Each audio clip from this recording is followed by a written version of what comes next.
People always talk about heroes in uniforms, those who fight battles with guns, medals, and orders.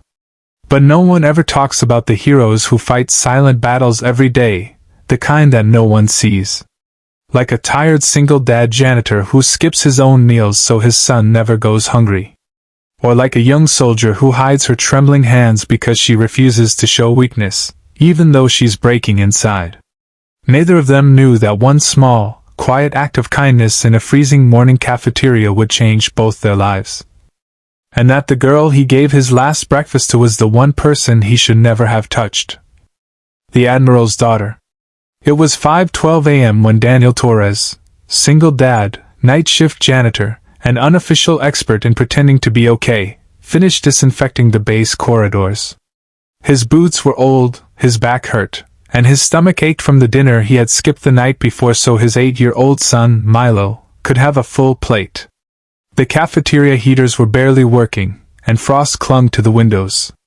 Daniel stretched his stiff fingers and pulled out a small breakfast wrapped in foil, a sandwich he had saved from last night. It wasn't much, but he was used to. Not much. He sat alone, exhausted, ready to take the first bite. That was when he noticed her. A young woman in uniform stood at the counter, shoulders hunched, eyes red-rimmed from lack of sleep.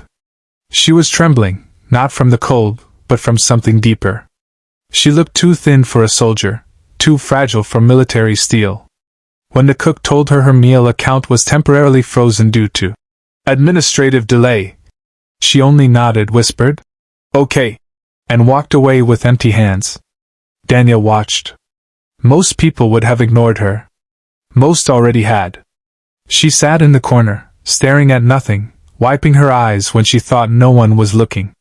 That's when Daniel noticed the bruises on her knuckles, the fatigue in her posture, and the way she pressed her lips together, trying not to break. Something in him stirred. Maybe because he knew that feeling too well. The feeling of being invisible. Of being tired but having no choice but to keep going. Without thinking, he stood up, walked over, and placed his wrap sandwich on the table in front of her. She blinked hard. "Sir, this is yours." Daniel smiled gently.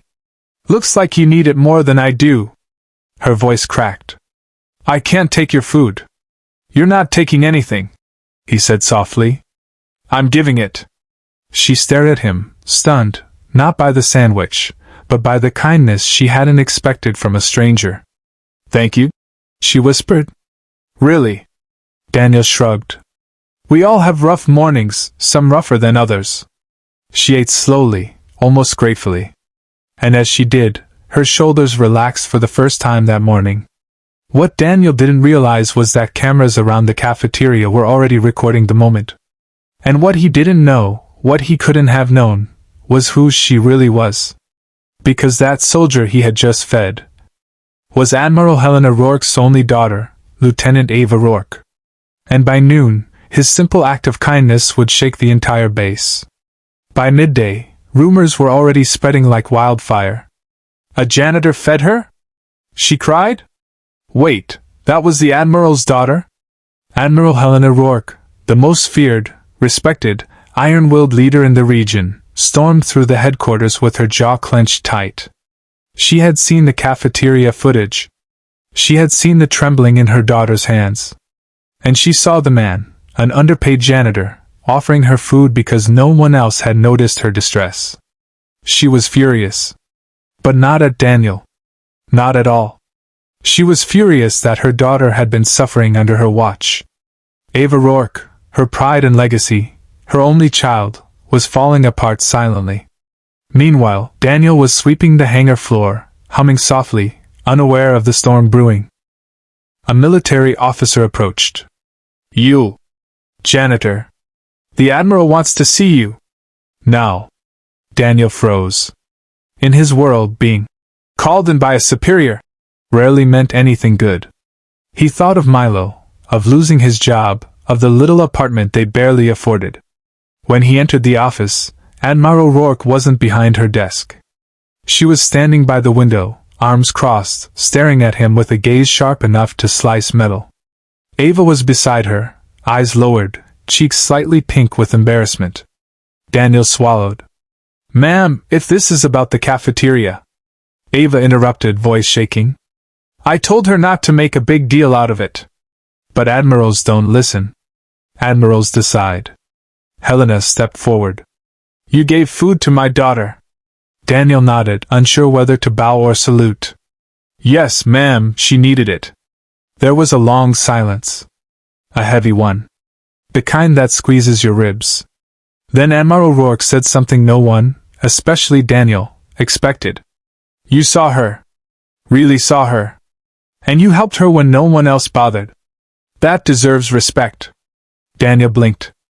I just did what anyone would do. The Admiral shook her head. No. Most people don't do what you did.